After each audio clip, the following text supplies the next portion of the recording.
Ah, ses numéros favoris sont tombés le seul jour où elle ne les a pas joués.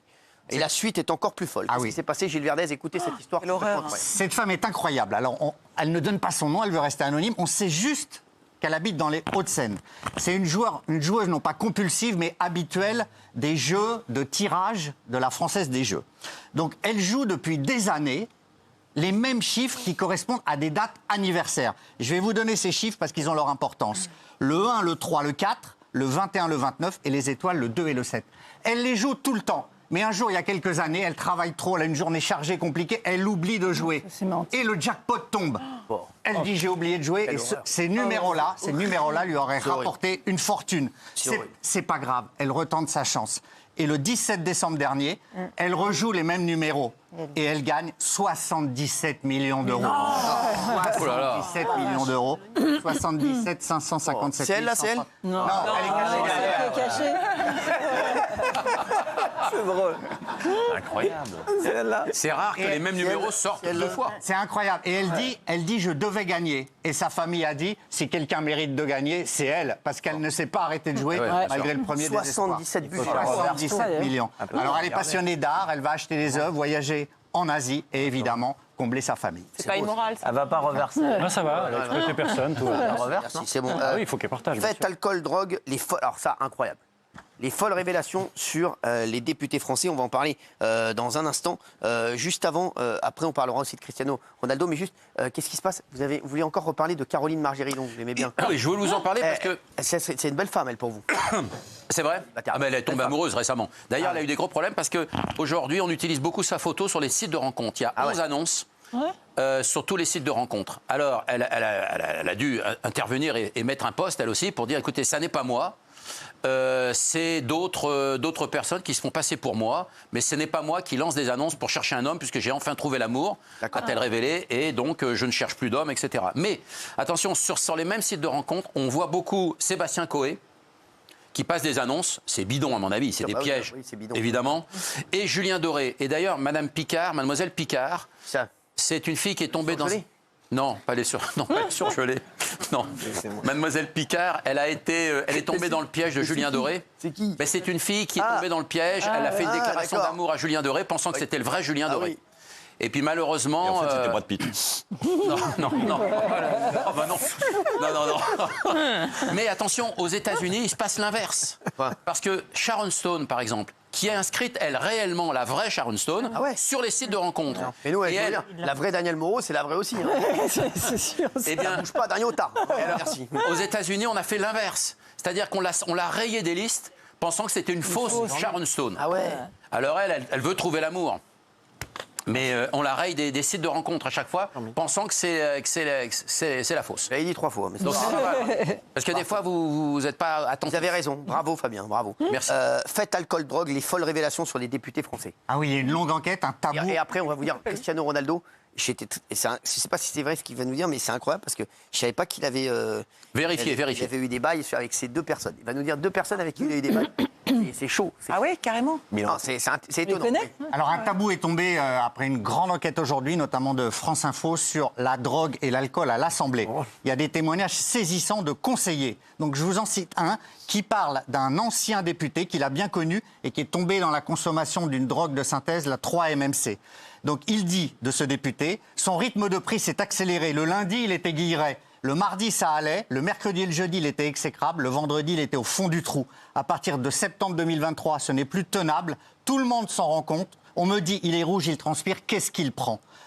Alors, la 3-MMC, c'est une poudre de synthèse très dangereuse, etc. L'affaire arrive aux oreilles du groupe parlementaire. L'élu est convoqué pour des explications, mais c'est étouffé. Il dit, je vais me soigner. On dit qu'il n'aurait plus rien touché depuis, mais c'est pas sûr. Un autre parlementaire de gauche raconte qu'il a vu un député prendre de la drogue dans les toilettes lors d'une session de nuit à l'Assemblée. Ouais. Je l'ai entendu se faire un rail de coke. Personne... Elle est belle, la France. Personne ne parle de Après, il vient de nous donner des leçons. C'est Gugus. Personne ne parle plus de l'affaire Kerbra. Vous vous souvenez de ce député Kerbra qui a été surpris en train d'acheter de la drogue? Un mineur. Un mineur. Le déontologue est saisi parce qu'on veut savoir s'il a acheté la drogue avec ses frais de mandat. Voilà. Il se fout bien de notre gueule. Exactement. Donc il dit certains députés sont consommateurs et cela concerne tous les groupes. Il y a un ancien député, lui, du Bloc central, qui raconte une soirée en 2018 avec 30 participants à l'Assemblée. J'ai vu de l'abus en tout, des comportements lourds de mecs envers les femmes, des cachets qui circulaient. Je suis parti. Après, j'ai refusé. À cause de ça, je voulais plus aller à aucune soirée. Il y a un autre collaborateur qui dit « Mais pourquoi ils tiennent ? Parce qu'ils prennent de la coke. Ça les rend un peu festifs. Le rythme de travail est intense. Ils enchaînent les séances de nuit. Les corps sont sollicités. Quand je suis devenu député, c'était encore plus physique. On n'a pas de repos hebdomadaire. Alors on va dans des échappatoires. Le sucre, le gras, et pour certains, le tabac, l'alcool, les drogues, même si ça reste tabou. Voilà. Il y en a un... C'est tabou, on en viendra tous à bout. Absolument. Il y en a un qui raconte avoir fumé du cannabis. Et il y a un dernier témoignage que je voulais vous citer. C'est un ancien parlementaire qui buvait 15 verres de vin par jour. Oh. Je buvais trop pendant un temps. Je notais combien de verres je buvais. C'est allé jusqu'à 15 verres de vin par jour. La fonction désinhibe encore plus. C'est tellement grave que l'entourage de Bruno Retailleau vient d'assurer qu'il prenait le sujet très au sérieux. On a conscience qu'il y a un problème. Nous n'avons pas de remontée spécifique, mais des bruits persistants circulent sur le fait que la drogue est là à l'Assemblée nationale. Et il y aura également des soirées extrêmement festives avec de la drogue hors de l'Assemblée nationale par des gens de l'Assemblée nationale. Donc là, Cyril, c'est quand même une affaire très grave. Ah ouais. Cocaïne, alcool, Et ça veut gouverner la France. Et non, mais Ouais. surtout que le gouvernement veut lutter contre le trafic Bah de drogue, oui. c'est Ouais. une des priorités. Contre donc, les Et consommateurs. on va parler d'une autre histoire vraiment qui m'a rendu fou.